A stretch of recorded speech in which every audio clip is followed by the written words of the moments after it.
Entrando en esta casa recuerdo cuando en un frío mes de febrero de 1922 encaminaba mis pasos hacia el número 11 de la calle Cister, donde se reunía la recién nacida agrupación de cofradía. Con la alegría de un principiante les llevaba una nueva idea al insigne don Antonio Baena y a su junta de gobierno, formada por insignes cofrades como Alberto Torres de Navarra, Manuel Nogueira, Francisco de Asís Cabrera, entre otros. ¿Cómo ha cambiado todo? De un insignificante local como aquel a un edificio cargado de historia. El Hospital de San Julián es hoy la sede de la agrupación. 100 años. Han pasado 100 años, en un abrir y cerrar de ojos.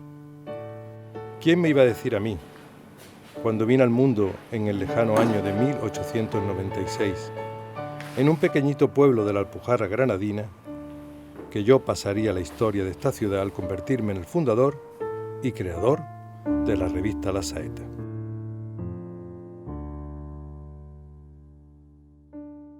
El primer número de La Saeta se puso a la venta el 9 de abril de 1922. El periódico La Unión Mercantil realizaba grandes elogios a su creador, resaltando el gran acierto al publicar la preciosa e interesantísima revista de tirada anual, según remarcaba. El precio de venta fue de 60 céntimos y se imprimió en la Escuela Profesional Salesiana de Arte Tipográfico, en la que Francisco Morales se había formado académicamente. Usó de portada el cartel anunciador de la Semana Santa de 1921 del artista José Ponce Puente, denominado Mujer de Mantilla, y sustituyó el 1 por el 2 para que así figurase y sirviese para el año 1922. En la información facilitada por el referido diario local, se afirmaba que, sin exposición a que se nos desmienta, porque es una verdad irrefutable, la revista que nos ocupa es lo mejor que se ha hecho en Málaga y quizás en Andalucía. Desde luego que eran unos halagos muy importantes y un respaldo a Morales al haber sufrido sinsabores y trabajos ímprobos para llegar a reunir en elegante volumen la serie de detalles interesantísimos y fotografías que en él se recopilan.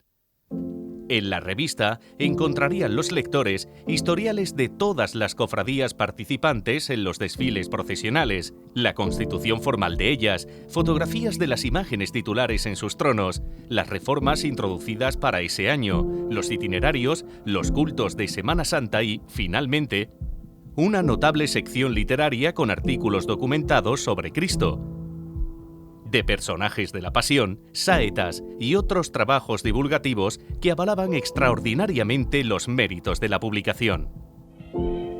En la Semana Santa de ese año desfilaron la Pollinica, el Huerto, las Fusionadas, la Humillación, la Sangre, la Puente del Cedrón, la Expiración, el Rico, la Buena Muerte, la Esperanza, la Misericordia, la Zamarrilla, el Sepulcro, la Soledad de San Pablo, los Ermitas y el Resucitado.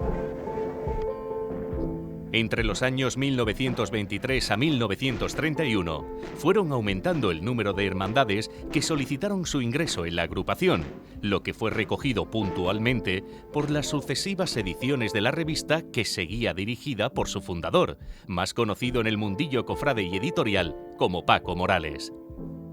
A lo largo de ese periodo, la agrupación llevó a cabo numerosas campañas publicitarias para propagar el nombre de Málaga y de su Semana Santa por el mundo.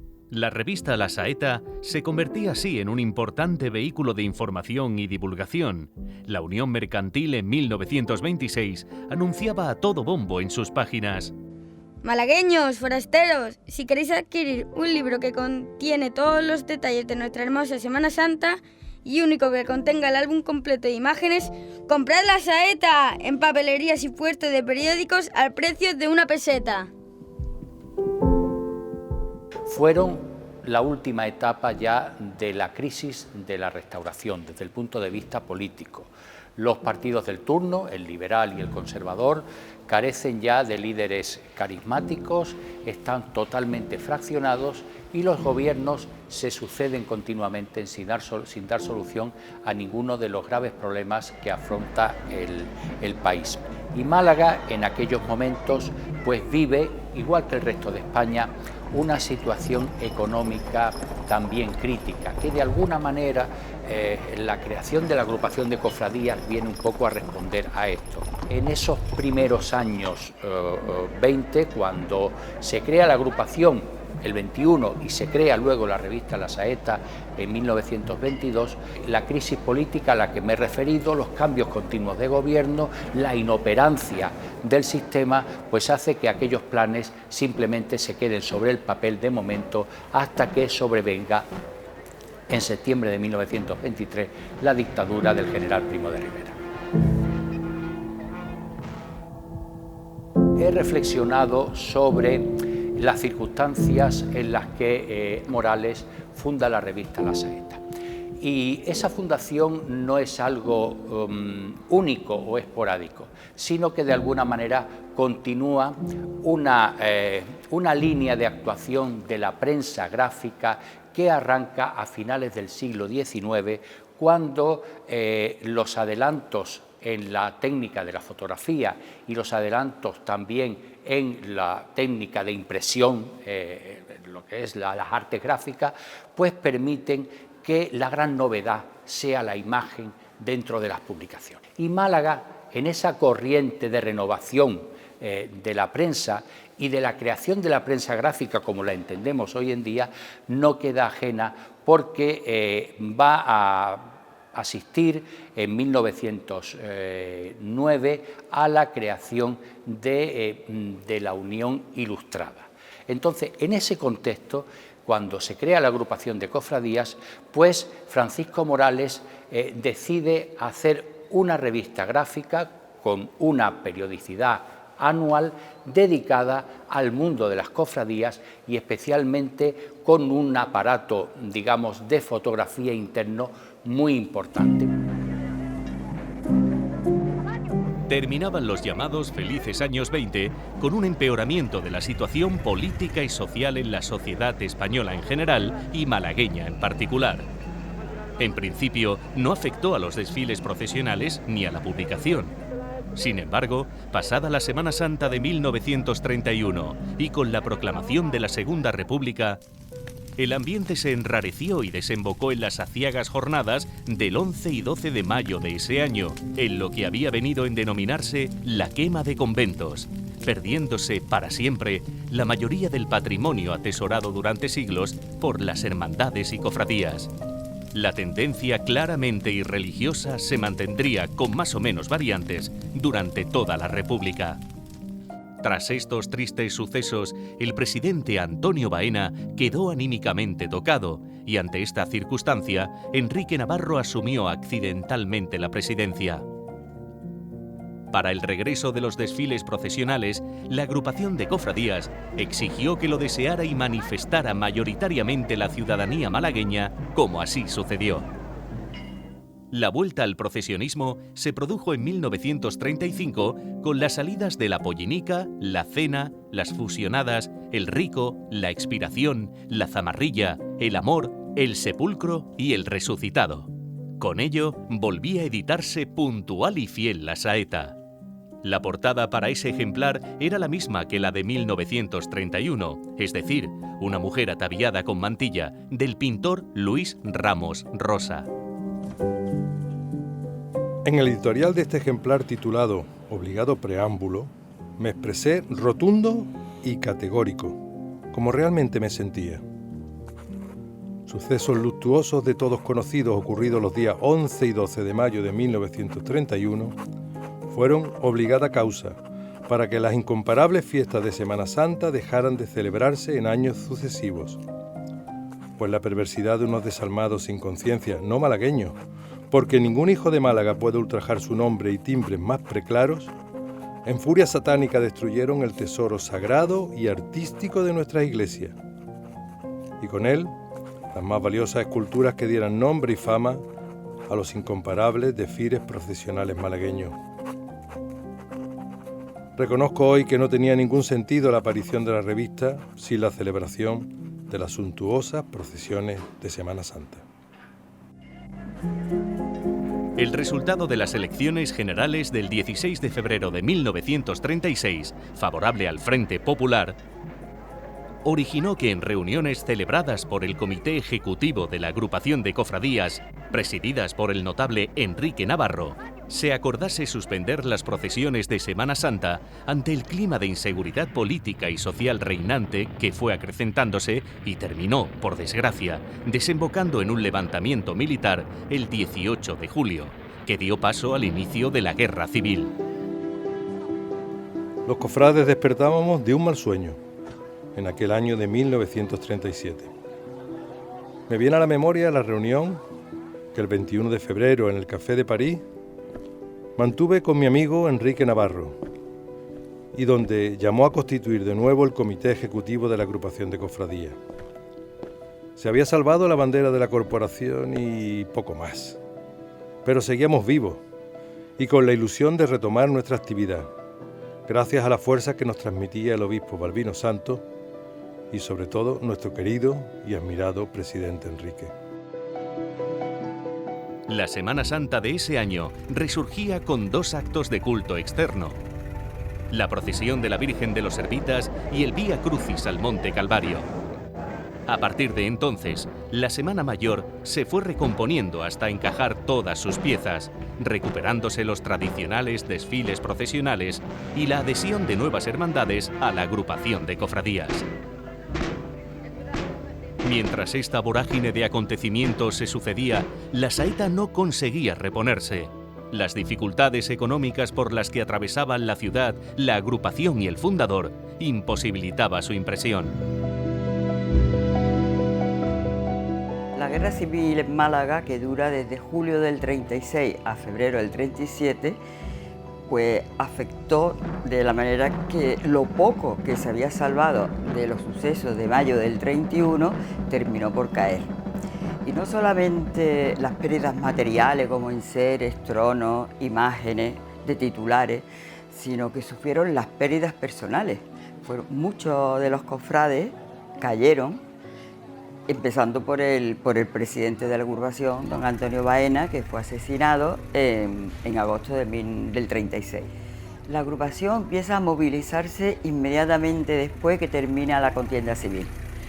Y de diversas maneras organizan suscripciones populares, publican manifiestos y le piden al pueblo de Málaga que si quieren recuperar los desfiles procesionales, que eso no solamente es competencia de la agrupación, que cada malagueño tiene que poner de su parte, porque si no sería imposible de volver a restaurarla, ¿no? Y en el año 1939 se crea dentro del seno de la agrupación la Comisión Pro Restauración. Y organizan rifas, piden permiso al gobernador civil, una cosa muy curiosa, piden permiso un año, en el año 39, al gobernador civil para que ilumine la ciudad de Málaga, supongo que en el recorrido oficial, pero que la ilumine esplendorosamente para que el pueblo de Málaga pueda contemplar los pasos y venerar las imágenes. Piden también que la Guardia Civil, con piquetes a caballo, acompañen a los tronos, y una serie de medidas de acuerdo con el obispado, claro, para que los desfiles procesionales tuvieran un orden, ¿entiendes? Todo por el bien de la Semana Santa, entonces que vuelva otra vez la Semana Santa que habían conocido. Enrique Navarro cedía el testigo en 1945, tras una ímproba labor de reconstrucción de la Semana Santa, al hermano mayor del amor, Alfonso Sel Aloy. Durante su mandato se celebró el 25 aniversario de la fundación de la agrupación, se bendijo la imagen del resucitado, obra de José Capuz, y se hizo todo lo posible para que la revista La Saeta volviese a reaparecer en la Cuaresma de 1947. Francisco Morales, al quedar suspendido como director y propietario por el general Gonzalo Queipo de Llano, al estar acusado de simpatías republicanas, cedió generosamente la cabecera a la agrupación para su nueva publicación. Este proyecto se le confió al abogado y periodista Sebastián Subirón, logrando editarla en 1947. El ejemplar de la renovación y de la recuperación lucía una portada ilustrada por Ricardo Ansaldo, en la que aparecía una cruz guía que dividía la misma en dos. En la derecha figuraba el trono de un nazareno no identificado en el transcurso de su salida procesional y en la izquierda el trono de una virgen sin concretar el palio, rodeado de participantes vestidos con los hábitos nazarenos. La revista se ponía a la venta al precio de 10 pesetas y se imprimía en la imprenta de Enrique Montes Oliver. Durante el trienio 1948-50, la revista no tuvo una persona física que estuviese al frente, sino una comisión de propaganda de la propia agrupación, siendo secretario Francisco Triviño Salmerón.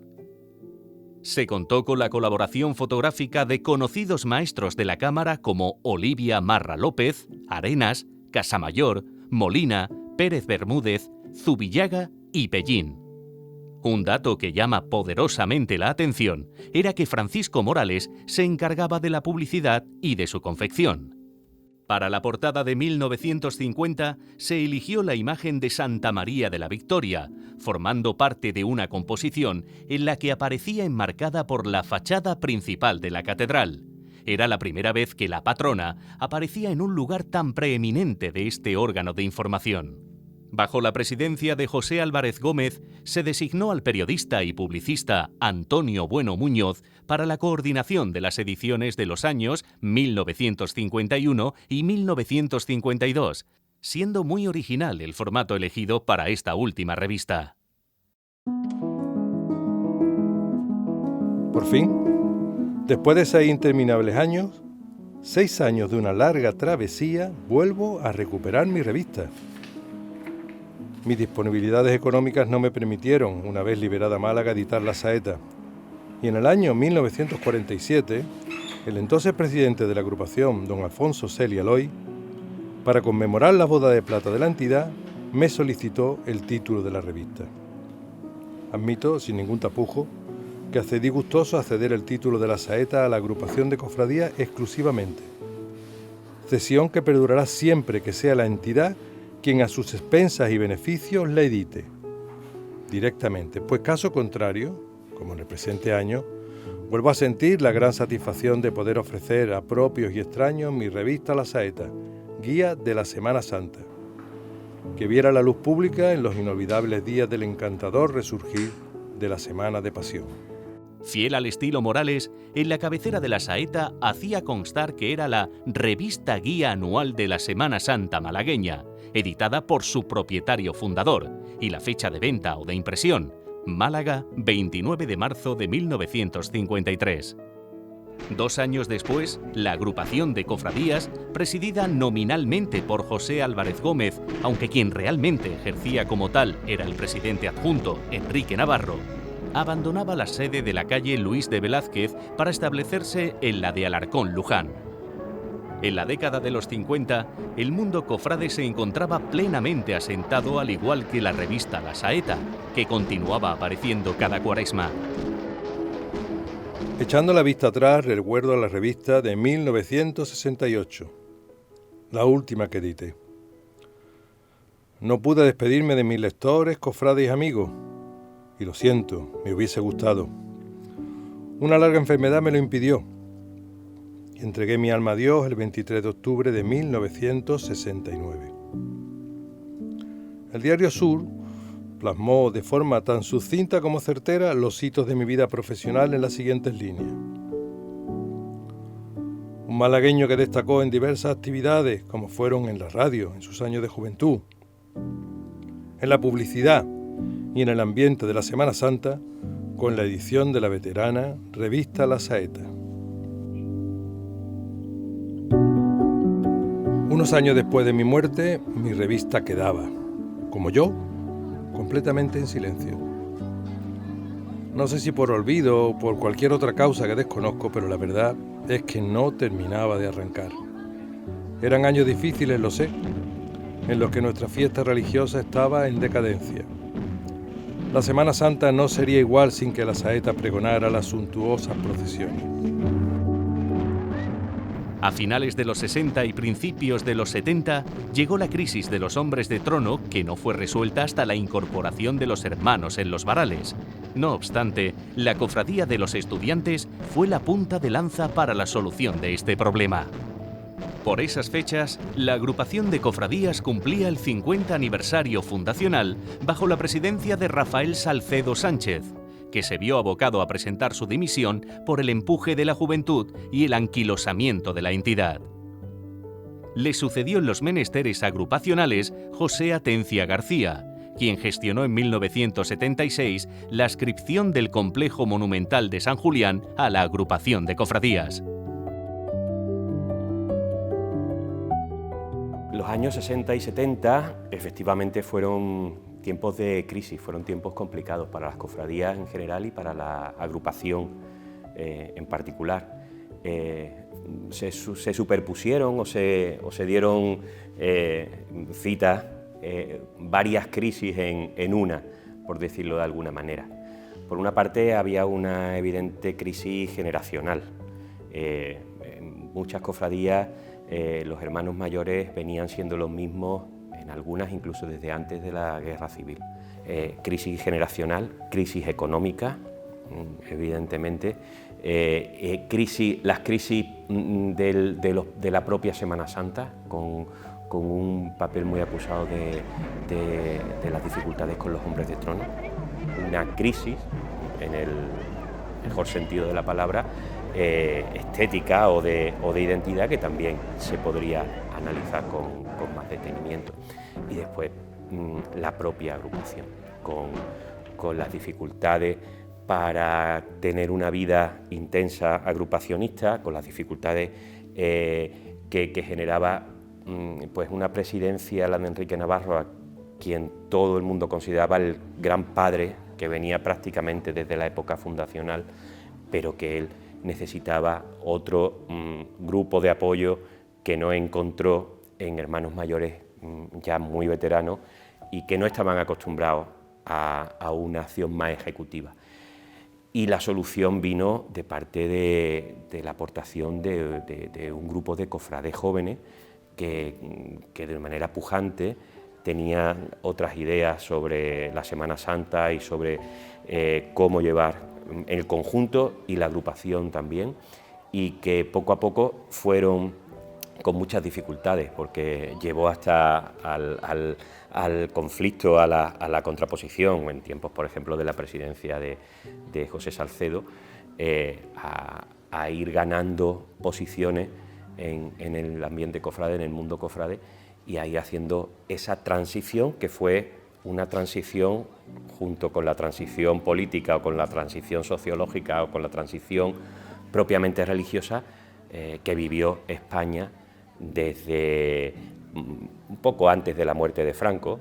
Hay una pretransición a la segunda mitad de los 70 y los primeros años 80. En un momento determinado, a la muerte de Franco, un sector de la Semana Santa sintiera verdadero miedo y hubiera un desconcierto, incluso algunos años antes, sobre la propia presencia de las cofradías en la calle.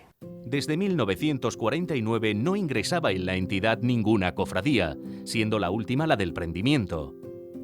Con el presidente Federico del Alcázar García se iniciaba una nueva etapa en la que, en 1978, la Archicofradía de los Dolores de San Juan entraba a formar parte de la gran familia agrupacionista.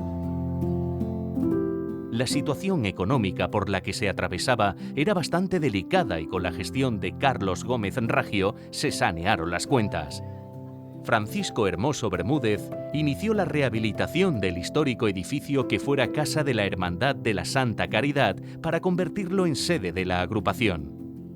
El congregante Francisco Fernández Berni era elegido en 1980 presidente de la agrupación de cofradías y uno de sus proyectos era volver a editar la Saeta.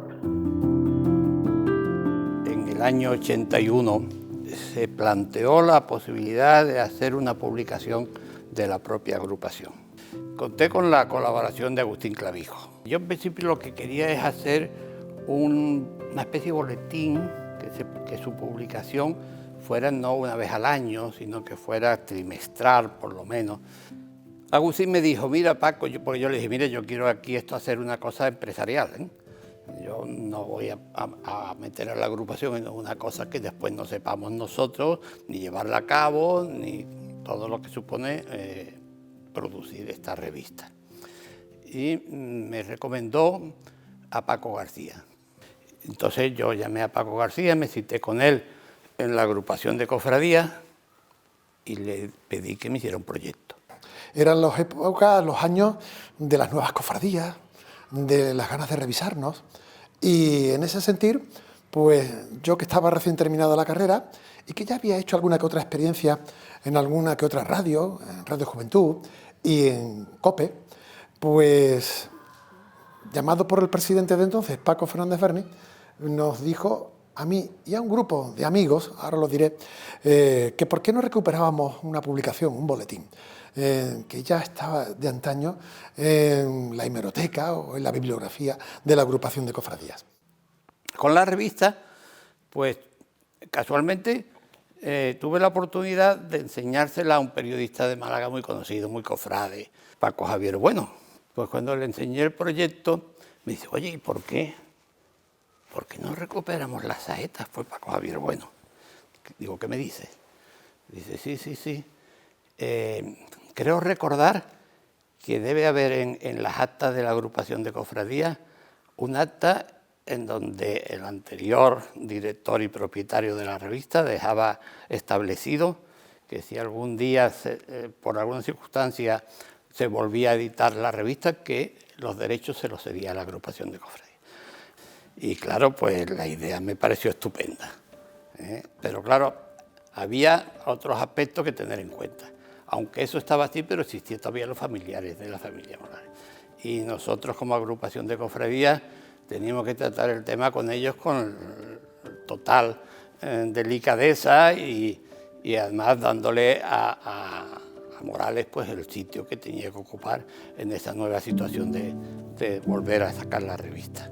Fernández Berni confió la dirección de la revista en el joven y novel periodista Francisco García Muñoz. Todo se remonta a un espíritu de juventud y de pasión por parte de aquella agrupación que por entonces era presidente Paco Fernández Berni. Y con aquella ilusión de juventud, de ganas y de recuperar algo que era historia de nuestra Semana Santa, pues se pusieron las bases para que en noviembre de 1981, pues se presentara el número 0 de la saeta en el Museo de Arte Sacro, Museo Diocesano de Arte Sacro, por entonces en la Plaza del Obispado, en el Palacio Episcopal. Aquello fue una historia maravillosa, donde el diseño creo que fue muy oportuno, por cuanto se recogían a modo de pequeños mosaicos la portada o portadas antiguas de la publicación que rescatábamos, y a partir de entonces, pues bueno, la historia ha ido consolidando lo que fue una ilusión, un empeño, unas ganas, y hoy pues celebrando 100 años, que pocas publicaciones pueden tener un centenario en su historia, como en el caso de la saeta. El siguiente director también fue un joven periodista, Pedro Luis Gómez Carmona, quien dirigiría la revista de 1982 a 1983. La agrupación de cofradías con Francisco Toledo Gómez pretendió editar varios números de la saeta al año, iniciativa que, finalmente, no llegó a cuajar. Bueno, primero que fueron unos momentos muy convulsos, tanto para la revista como para la Semana Santa, como para todo en general, ¿no? Eran momentos complicados, donde Paco García dejó la dirección. Yo, que había estado en el equipo fundador de la saeta con Paco García, me hice cargo provisionalmente, porque eso siempre lo dije, se lo dije al presidente, a Jesús Saborido, Paco Toledo, Fernández Berni, que eran las personas que, digamos, estaban en la cúspide de la agrupación en aquella época, y a Pepe Atencia, que yo me hacía cargo provisionalmente de la saeta, y así fue. ¿Por qué? Porque era incompatible con mi trabajo, yo no podía dedicarme en cuerpo y alma. La saeta necesitaba personas dedicadas en cuerpo y alma. La saeta es parte de la historia de Málaga, es parte, pero no solo de la historia cofrade, de la historia de Málaga con mayúsculas. Y a lo largo de todos los fascículos de las revistas, tú ves personajes importantísimos en el devenir de la ciudad, de la provincia, y que la Saeta haya acogido, haya investigado, haya puesto valor histórico a cofradías y tal, la labor que está haciendo ahora la revista, con esa documentación que se aporta tan brutal que nadie lo haría. Porque ¿quién va a gastarse el dinero en publicar algo? Es muy difícil, porque las cosas valen dinero y no todo el mundo tiene dinero. Yo creo que la Saeta es un elemento importantísimo a nivel histórico, social y religioso. Uno de esos acontecimientos importantes fue la rehabilitación del antiguo Hospital de San Julián como sede de la agrupación de cofradías, unas gestiones iniciadas por Fernández Berni y que continuó con los sucesivos presidentes agrupacionistas. Este edificio lo recupera el Obispado de Málaga y lo escribe unos años antes en el registro. No estaba escrito como tantos bienes. Además tenía su problemática, porque aquí, en época anterior, había habido varias instituciones que se disputaban la propiedad.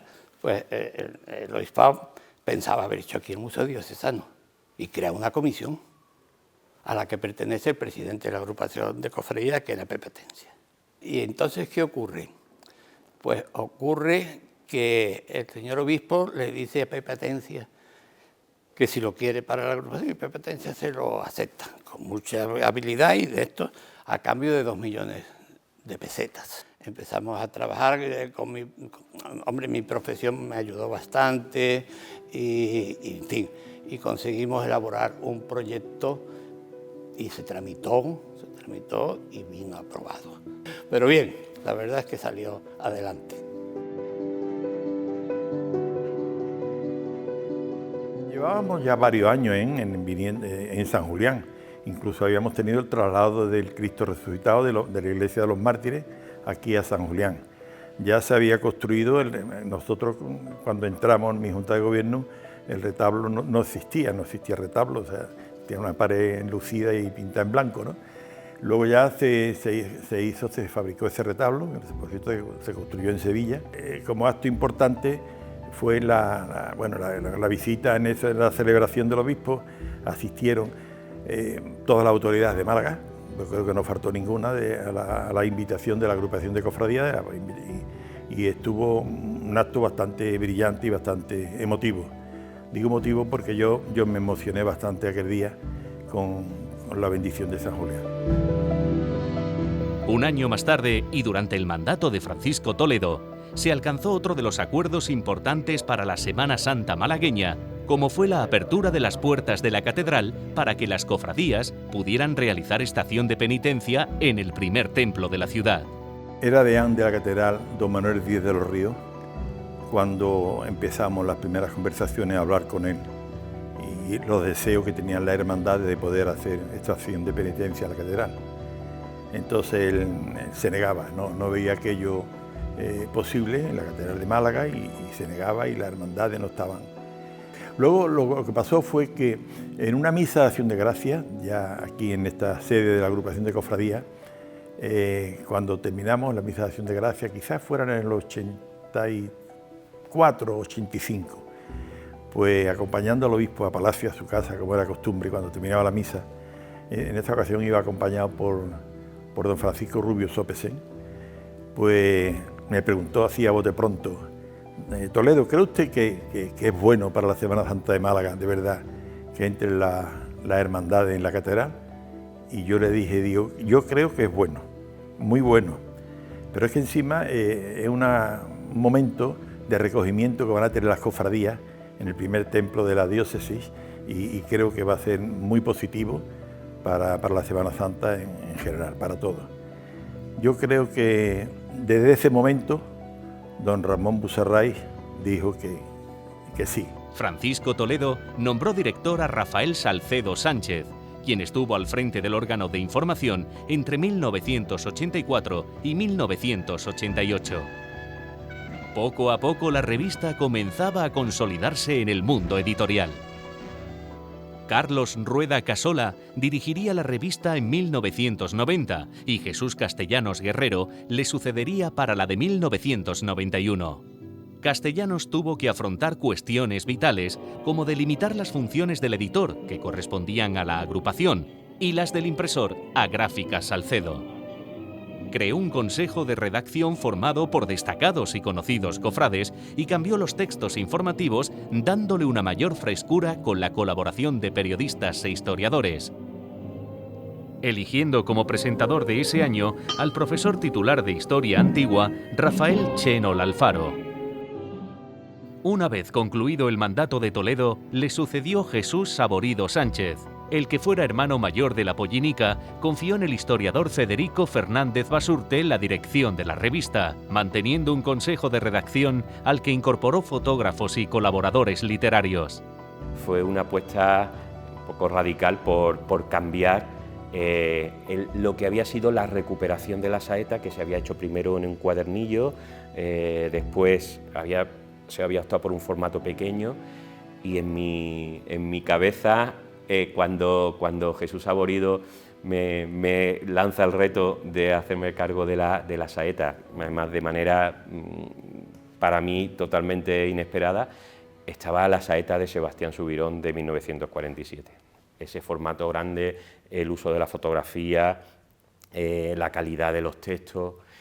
La saeta del año anterior, que había dirigido Jesús Castellano, ya había sido de alguna manera un antecedente en este sentido, de procurar una mayor calidad, una mayor presencia cofrade, de los cofrades que estaban en ese momento implicados en la vida de la Semana Santa a través de sus páginas. Y la apuesta por el formato grande pues, fue llamativa. Son tiempos en los que la agrupación de cofradías afronta retos de magnitud, como la bendición en 1993 de la imagen de la Reina de los Cielos como cotitular agrupacionista junto al Santísimo Cristo Resucitado, o como la celebración del 75 aniversario fundacional en 1996. La Reina de los Cielos fue un proyecto muy personal del presidente Saborido, y la bendición como tal también lo fue. Se hizo la bendición en la iglesia de los Santos Mártires. ¿Por qué? Porque San Julián era muy pequeño para albergar la iglesia. La misa fue muy solemne, y entonces hubo una procesión en unas andas que había hecho Manolo Toledano, y a hombros de hermanos mayores, expresidentes y el presidente Saborido, pues, y el imaginero Luis Álvarez Duarte, fue llevada en procesión desde los Mártires hasta San Julián, en una masa de gente, y la entrada en San Julián fue muy bonita porque se le cantó la salve, obviamente el himno nacional, se aplaudió, etcétera, etcétera. Estos primeros 75 años de vida de la agrupación se celebraron por todo lo alto, con eventos de relevancia religiosa, cultural y social, destacando sobre todos ellos la procesión magna. Estaba previsto que no solo salieran 5 tronos malagueños. Al final no hay presupuesto para tanto. ¿Con qué se queda el presidente Saborido? Con el levantino. ¿Por qué? Porque el levantino era ni más ni menos que un bien de interés cultural, patrimonio nacional, como es la Virgen de las Angustias de Murcia, de la Cofradía de Servita, que es una obra del siglo XVIII de Francisco Salsillo. Y consiguen traérsela. Eso es otro de las cosas que a mí se me quedaron grabadas del 75 aniversario. La Virgen de las Penas, que salió de esta casa, San Julián, porque era su sede. Luego venía la Virgen de Gracia, que salió de su casa hermandad. Luego venía el Cristo de los Pasos en el Monte Calvario, que salió de su casa hermandad. El Sepulcro, que tampoco tenía casa hermandad, y que salió de la Basílica de la Iglesia, no es Basílica, de la Iglesia de la Paloma, de la Puente y la Paloma. Y por último, los servitas, la Cofradía de la Virgen de las Angustias, llevado por sus gestantes, que salió de los Mártires. Estéticamente era una cosa completamente distinta, amén de que la imagen es una auténtica maravilla, ¿no? El último ejemplar que Federico Fernández dirigiría coincidió con el 75 aniversario de la creación del órgano literario de La Saeta, siendo presentado por el impresor Antonio Bueno Muñoz, quien fuera director de la revista entre 1951 y 1952. Y mi padre, que era periodista, que había estado trabajando en el periódico de la Unión Mercantil, en Boinas Rojas, también en La Tarde, en La Hoja del Lunes, y también había al mismo tiempo fundado con su padre, con José Bueno Higuera, una agencia de publicidad que se llamaba y se llama, en aquel entonces era Publicitaria Diana. Pues entonces vieron en él que se reunían esas dos circunstancias, el ser periodista y ser publicista, pues alguien que iba a dinamizar, a que iba a activar la revista La Saeta. La Saeta se imprimió en los talleres Salcedo hasta 1995, ocupándose desde entonces Gráficas Urania. La evolución en los medios de impresión es algo que supo implementar La Saeta, siempre en constante renovación. Hablar de la revista La Saeta es también hablar de la transformación del sector gráfico.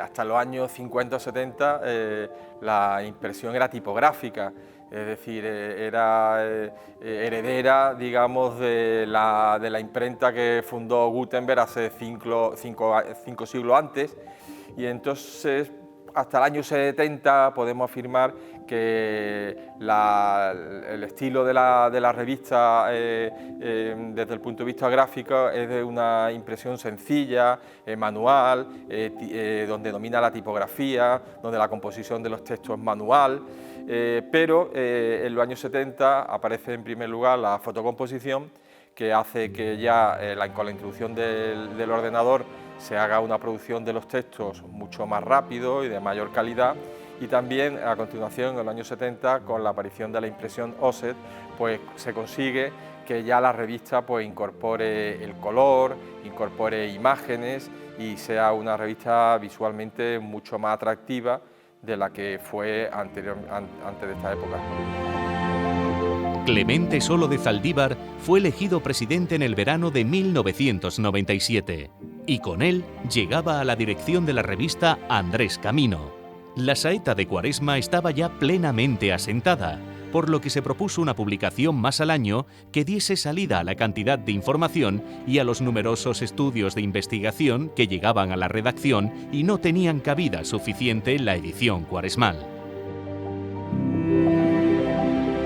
Pues yo diría de La Saeta de Otoño, en su primera edición, que fue un logro porque había un gran mundo cofrade en Málaga que quería que hubiera información sobre después de la Semana Santa hasta el inicio de la Semana Santa, y por lo tanto faltaban cultos, faltaban una serie de información que lo demandaba, y nos reunimos en la agrupación de cofradías y entonces estuvimos hablando con los encargados, con Jesús Castellano, con Andrés, y sacamos eso, La Saeta de Otoño, y hizo la primera tirada fue magnífica y cubrió un espacio enorme que fue agradecido por todos los cofrades y el pueblo malagueño. Andrés Camino es desde entonces el actual director de la revista La Saeta, sumando 25 años al frente de la publicación en los que la edición de otoño no ha sido la única aportación. El equipo que forma o que ha formado la revista en estos 25 años, ¿qué es lo que hemos hecho?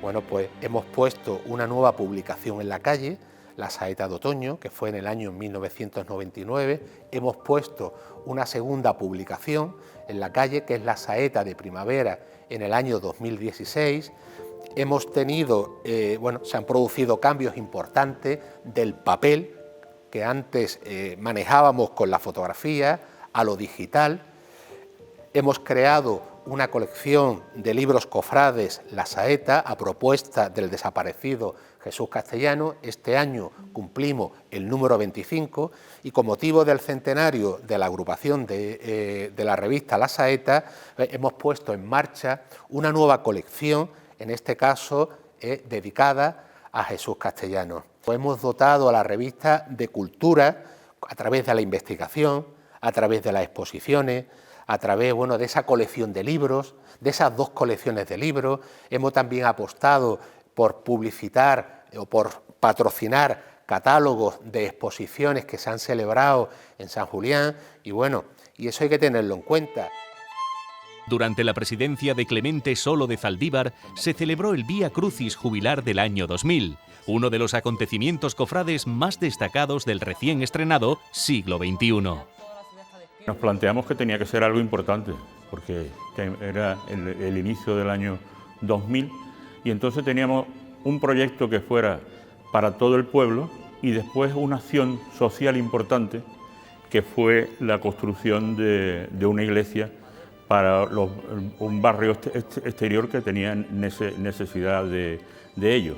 Y por lo tanto, al principio, cuando dijimos la magna, que íbamos a hacer un acontecimiento, hubo cofradías que no lo cuadraron, pero al poco tiempo vieron que se iban apuntando y al final tuvimos que decir, no caben más.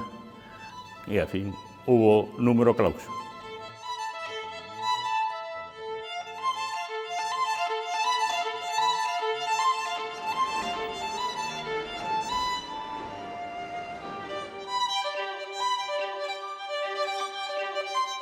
Además, fue en 2002 cuando se inició una gran fase de rehabilitación de la sede agrupacional de San Julián, que comenzaría con la primera piedra del Museo de las Cofradías y que se prolongaría con los siguientes presidentes de la agrupación durante los próximos años.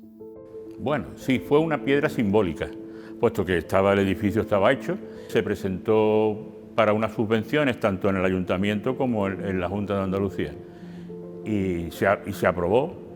Y nos dieron una subvención de 150 millones y se hicieron 2 fases. La primera fase era ver todo lo que era tejado y cosas de esas. Y ya la segunda fase fue hacer ya la distribución del museo y cosas de esas. Y por lo tanto, pues hicimos un gran museo. Tras la elección de Rafael Recio Romero como presidente de la agrupación el 30 de junio de 2003, una de sus decisiones fue la de mantener al frente de la revista a Andrés Camino. La revista de otoño comenzaba a tener notoriedad en el mundo cofrade malagueño. En el ente agrupacional eran tiempos de seguir avanzando en la rehabilitación de San Julián y el Museo de la Agrupación de Cofradías, siendo su inauguración bajo el mandato de Rafael Recio. Bueno, cuando yo tuve la suerte o la responsabilidad de acceder a la presidencia de la agrupación de cofradías en el año 2003, pues nos encontramos en un palacio de Hospital de San Julián ya con un inicio de reformas importantísimo. La primera fase de lo que era el Museo de las Cofradías está iniciado y finalizado bajo la presidencia de Clemente Solo de Zaldívar y se inició lo que fue la segunda fase y después la dotación museística.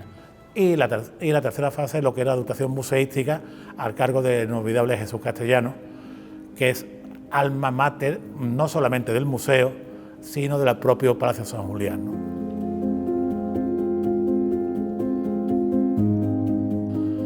Al hilo de eso salió una posibilidad de una solicitud de reforma del propio edificio a través de la Gerencia Municipal de Urbanismo, y se solicitó, con lo cual tuvimos la oportunidad en los años venideros de acceder a lo que fue el arreglo integral de la parte administrativa del hospital. Se arregló también la iglesia. La adaptación a los nuevos tiempos y a las nuevas tecnologías permitieron dar un paso al frente para salvaguardar los fondos documentales. Toda la cuestión documental de la agrupación estaba perfectamente documentado y registrado, pero lo que le faltaba era quizás en la parte de hacerlo accesible al mundo exterior, y nos ofrecieron la posibilidad de digitalizar todos los fondos documentales, entre ellos una parte importantísima que era la revista La Saeta, ¿no? Y nos pusimos en contacto con la Fundación Unicaja y a través del convenio que se firmó en esos momentos, aparte de mejoras sustanciales de las condiciones económicas bancarias para las cofradías y para la propia agrupación, estaba sufragar un becario durante una serie de meses que hiciera todo ese trabajo, entre otros informatizar los fondos documentales de la Saeta y también parte de la agrupación. Rafael Recio finalizaba su presidencia en el verano de 2012 y se iniciaba la etapa de su sucesor, Eduardo Pastor Santos. Un año más tarde, y coincidiendo con el Año de la Fe proclamado por su Santidad Benedicto XVI, la agrupación de cofradías organizó una serie de actos conmemorativos entre los que se encontraron las peregrinaciones realizadas por el Santísimo Cristo resucitado a diversas parroquias de la ciudad, la exposición El legado de nuestra fe o la procesión del Mater Dei, en la que participaron 7 imágenes marianas de la ciudad. Yo calificaría el resultado de la exposición El legado de nuestra fe y de la procesión magna del Mater Dei como 2 acontecimientos que vinieron unidos por la celebración del Año de la Fe. Tuvimos en nuestra diócesis la suerte de que todos los cristianos, todos los cofrades, pudiéramos celebrar ese Año de la Fe con una serie de acontecimientos que, bueno, pues que se podrían calificar también como históricos, puesto que fueron eventos únicos, ¿no? Y como siempre ocurre en esta gran casa, pues irrepetibles, ¿no? No fue labor fácil desde el principio. El Año de la Fe, bueno, pues empezó, fue en el 2013, a comienzos de mi mandato como presidente. Íbamos a hacer una procesión en honor y gloria a la Madre de Dios, por eso Mater Dei. Era la Virgen de la Concepción, del Huerto, la Virgen de Gracia y Esperanza de Estudiantes, la Virgen de la Encarnación, que es una imagen titular de la Hermandad de los Dolores del Puente, la Reina de los Cielos, Fe y Consuelo del Monte Calvario y la Virgen de la Caridad.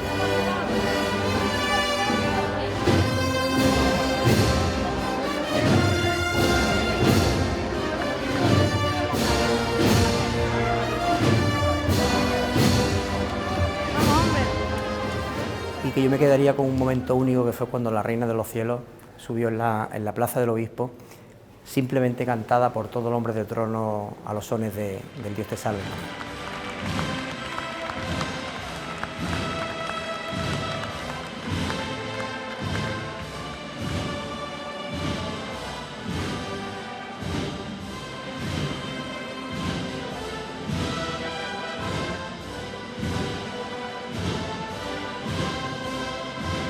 Respecto a la exposición del legado de nuestra fe, teníamos de alguna manera que mostrar lo mejor de nuestra Semana Santa para verlo pues todas aquellas personas que de hecho fueron en miles las que acudieron durante varios meses a ver en esta agrupación de cofradías la exposición del legado de nuestra fe.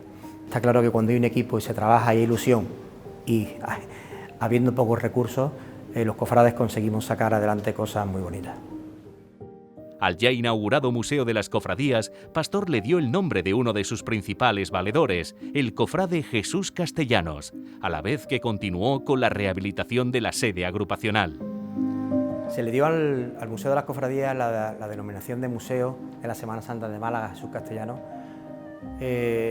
por una fatídica causa, ¿no? Ojalá no llevara ese nombre, lo digo ahora mismo, al día de hoy, ojalá no lo llevara, ¿no? Fue una gran pérdida.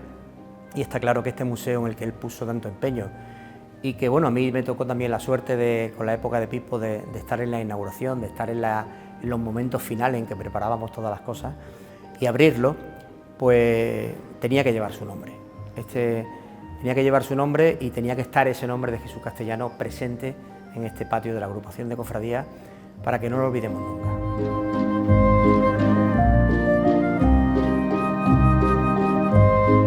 Ya empezaron las obras en la época de Clemente, luego las continuó Pipo y prácticamente la agrupación, lo que es por dentro, se quedó totalmente reformada, ¿no? Salvo nuestra iglesia de San Julián y salvo las cubiertas y las fachadas. Se quedó San Julián en perfecto estado de revista, por dentro estaba perfecta, las cubiertas estaban perfectas y por fuera también, ¿no? Creo que un edificio histórico, un edificio emblemático y uno de los entes más importantes de la ciudad, como es la agrupación de cofradías, debía de tener un edificio de cara, no solamente a los que lo ocupamos, a los que trabajan aquí, a las cofradías o a los que nos visitan, pero de cara a la ciudadanía de Málaga tenía que tener desde luego un aspecto inmejorable y fue el que le dimos pues, en esos años del 2013-2014. A finales del mes de junio de 2015 quedó nombrado para el cargo el actual presidente, Pablo Atencia Robledo, quien ratificaba en el cargo a Andrés Camino como director de la Saeta. Tiempos en los que la revista ha ido adaptándose a los nuevos tiempos y necesidades. Hay un buen grupo de de personas que forman parte del consejo de redacción y de fotógrafos, y yo diría de los fotógrafos que muchas veces son los grandes olvidados, son los que muchas veces en las procesiones molestan. Yo entiendo que bueno, el fotógrafo está ahí, también puede ser invisible como el jefe de protocolo, ¿no? Pero tienen que estar ahí, y gracias a ello pues hemos conseguido que la revista sea una revista vistosa, una revista con una buena calidad fotográfica, y tampoco me puedo olvidar, lógicamente, en esta última etapa, desde que Pablo Atencia es presidente de la agrupación desde el año 2015, que pues contactamos con el estudio de Antonio Herray para que él se ocupase del diseño de la revista. Antonio Herray se jubiló el pasado año, pero uno de sus discípulos, Fran Barrionuevo, ha continuado, y yo creo que le hemos dado, o le han dado, en cuanto al diseño, un diseño innovador, moderno, serio, bueno, que una revista que no debe envidiar a ninguna otra, ¿no? Llegaron tiempos y momentos difíciles, como los que vivió toda la humanidad con la llegada de la pandemia por COVID-19. Bueno, la pandemia, como todos recordamos y hemos vivido, pues nos hizo ir en estos años de menos a más. En el año 2020 lo vivimos en nuestras casas, una Semana Santa de mucho recogimiento, de muchas redes sociales, de medios de comunicación. El año 2021 tuvimos una Semana Santa muy especial porque por lo menos pudimos acudir a las iglesias a acompañar a nuestros titulares. Fue la Semana Santa de las albacerías, y luego ya en el año 2022, pues gracias a Dios, con la mejora de las medidas, pues pudimos tener lo que le llamábamos la Semana Santa del reencuentro, donde pudimos otra vez pues disfrutar en su plenitud de nuestras cofradías y de nuestra Semana Santa en las calles de Málaga, ¿no? Un elemento que jamás hubiésemos pensado, que formaba parte de la historia, un fenómeno epidémico, en este caso una pandemia, ¿no? Quiero recordar que en el año 2020, cuando ya se había presentado la revista, que la había presentado Paloma Sánchez, a las 2 semanas justamente se declara el estado de excepción y nos pilla en pleno fragor cuando más se vende la revista, ¿no? Entonces, bueno, pues en ese número tuvimos importantes pérdidas, y una vez más fuimos valientes, como lo son las cofradías, o como lo han sido las cofradías a lo largo de estos 5 siglos de historia, pues de salir nuevamente a la calle, y bueno, y afortunadamente tener la acogida por parte del público. A pesar de convivir con la pandemia, la agrupación de cofradías celebró con un rotundo éxito todas las actividades proyectadas en el centenario agrupacional. Bueno, yo creo que el centenario de la agrupación ha sido un motivo de mucha alegría, mucha satisfacción para todos los cofrades malagueños y para la ciudad de Málaga en general, ¿no? Porque hemos convivido con la pandemia y ha permitido que más de 30 actividades hayan llevado efectos, y yo diría que rozando la excelencia, ¿no? Hemos tenido exposiciones, hemos tenido conciertos, hemos tenido congreso internacional, hemos tenido salidas extraordinarias, publicaciones, es decir, una serie de eventos y de actividades que ha puesto en valor los 100 años de la fundación de la agrupación, y donde hemos podido rememorar pues, nuestro pasado desde la fundación pues, hasta nuestros tiempos actuales.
Una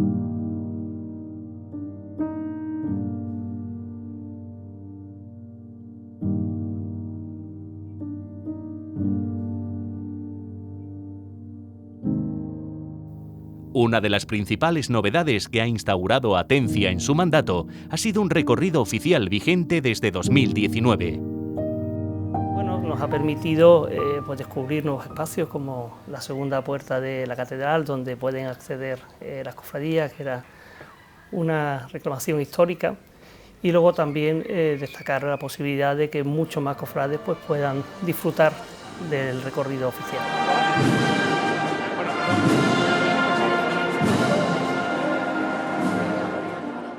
Con una trayectoria de 25 años, Andrés Camino es el director de La Saeta que más tiempo ha dirigido la publicación.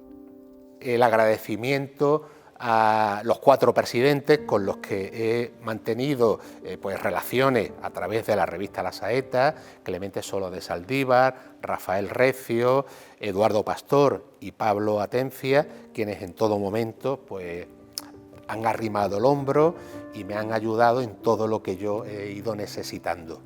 La revista La Saeta, lo que yo no he podido, no sé, son circunstancias de la vida, pues desarrollar en una cofradía en concreto, pues bueno, pues todo eso que podía haber desarrollado, como digo, en una junta de gobierno, pues lo he hecho en la revista La Saeta con mucho gusto, encantado, con una ilusión tremenda. Han transcurrido 25 años y bueno, sí, el cansancio pues muchas veces aparece, pero bueno, cuando tú tienes la revista en la mano y ves el resultado, eso te anima a continuar una labor. Hombre, es que estamos hablando de la revista decana del género cofrade en España, ¿no? Yo he encontrado aquí mi sitio, cada uno encuentra su sitio donde lo encuentra. Yo, sin duda alguna, lo he encontrado en la revista La Saeta. Hoy podemos tener la gran satisfacción de un lujo como tenemos con la revista La Saeta. Una muy buena idea el mantener esta revista, continuar con ella, que siga hasta los días, hasta nuestros días. La Saeta para el mundo cofrade es el medio de comunicación más importante. Creo que la agrupación está obligada en el tiempo a seguir manteniendo. Esas páginas, esas fotografías, esos colores, pues la historia viva y actual de la Semana Santa de Málaga. Es emocionalmente muy importante en mi vida, yo creo que la de casi todos los cofrades. Y hasta aquí, un siglo de procesionismo escrito y gráfico. Me siento orgulloso de aquella iniciativa que tuve en 1922 y que mi esfuerzo y el de los directores que me han sucedido, así como la aportación de tantos colaboradores literarios y fotográficos, la de anunciantes, impresores y lectores, haya sido tan exitosa. La Saeta es un referente clave de Málaga y las cofradías, y a la vista de cómo ha superado tantas dificultades, estoy convencido de que su destino correrá parejo al de nuestra Semana Santa. Que el mismo sea venturoso es responsabilidad de todos.